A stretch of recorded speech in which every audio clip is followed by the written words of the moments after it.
Thank you, Chair Cox, and good afternoon. It is with a heavy heart we come before you today. As you will see in the numbers that we report out, today's totals include a loss of 12 lives, our single largest loss of life, which brings our total to 31 deaths from the coronavirus outbreak. This really is a stark reminder of the challenges we face, the difficult road that lies ahead, and the importance of the actions that we take each and every day.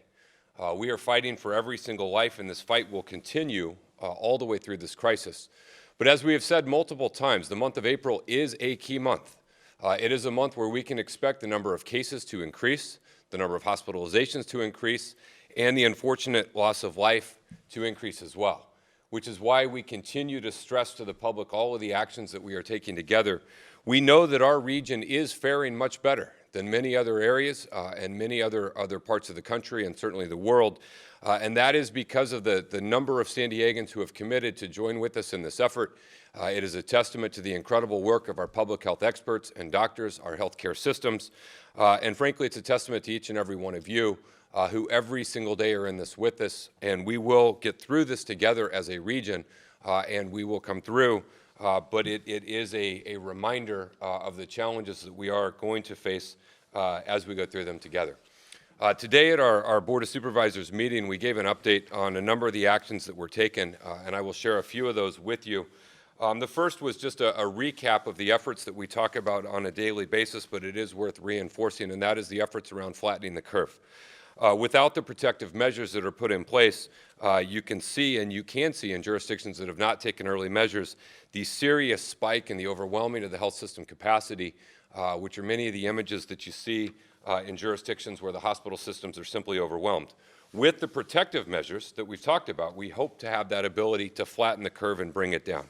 So what should the public do?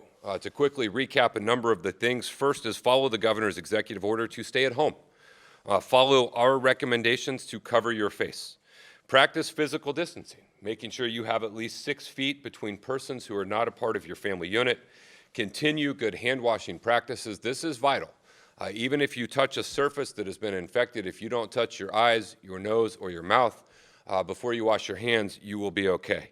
If you're sick, stay home and self-isolate. If your symptoms worsen, contact your healthcare provider. And by all means, if you leave your place, cover your face. Our call to action remains the same. Stay at home, practice social distancing, cover your face. There continues to be community of transmission of COVID-19 in San Diego County, and we expect this to continue for the foreseeable future. And the county will continue to respond in coordination with our hospitals, cities, schools, businesses, and other regional partners every day. But a second part of flattening the curve is raising the bar, and that is that dotted green line you see right there of healthcare system capacity. And we're taking a number of proactive steps that are our current efforts around raising the bar.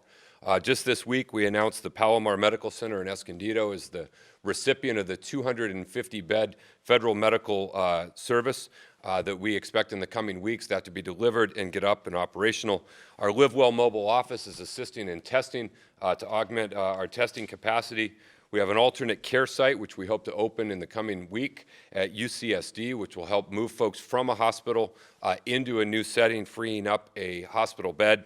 And our efforts around the convention center continue to bring vulnerable populations in and have them be able to access health screenings, mental health services, and behavioral health services. So the efforts to raise the bar and flatten the curve go together with the hopes of getting us through this without overtaxing our healthcare system capacity. We also shared at our board meeting today some trends, some data, some analytics that have been put forward showing that the actions that we're taking are having an impact.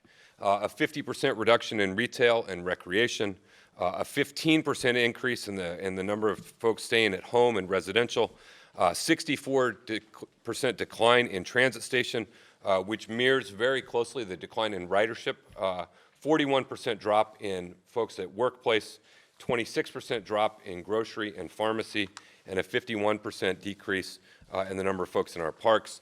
And we thank the people of San Diego for your cooperation and your efforts. And we just remind any of those individuals that are not adhering to it, now is the time to do it.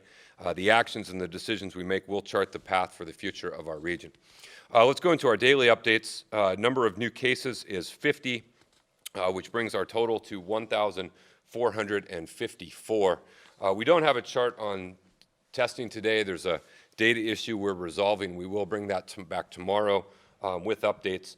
And then our next chart, our daily status report, obviously you can see the positives. We've added a category to this. You will see in the blue line there, which is estimated recovered. And it is important to note that this is an estimation. We are following the best practices for many entities around the country to essentially take 14 days after a positive test, subtract any loss of life, and post an estimated recovery. But you can see there at 201. Yesterday in our evening report on our website, we started disclosing the positive test breakdown not only by jurisdiction, by zip code, by age, but we added race. And in the coming 24 hours or so, we will start providing the death data by similar racial demographics as well. Motel rooms, slight uptick in one, slight downtick in the other one, not a significant change there. We continue to engage our health system partners to make sure that every positive test in PUI knows that these resources are available. And I know the Regional Task Force on the Homeless is moving to not only stand up the convention center, but to make sure that these rooms are available to our unsheltered individuals who they're appropriate for.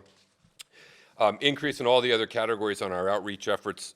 This is both nursing calls, 211 calls, epi calls, hygiene kits, hand washing stations, and toilets distributed remain static, and they will remain static pending any additional request. Personal protective equipment, we had an increase of over 100,000 items of personal protective equipment that have been distributed, almost 100,000 distributed in the last 24 hours. And the ventilator chart is essentially the same. It shows a little downtick, but that's because at the time of producing the report, only 22 of the 23 hospitals had reported. We will continue to keep you apprised of all developments along with the daily metrics and standards of what we're tracking and what we're seeing in the region. And with that, I would like to turn it over to Dr. Wilma Wooten for our Public Health Officer's report.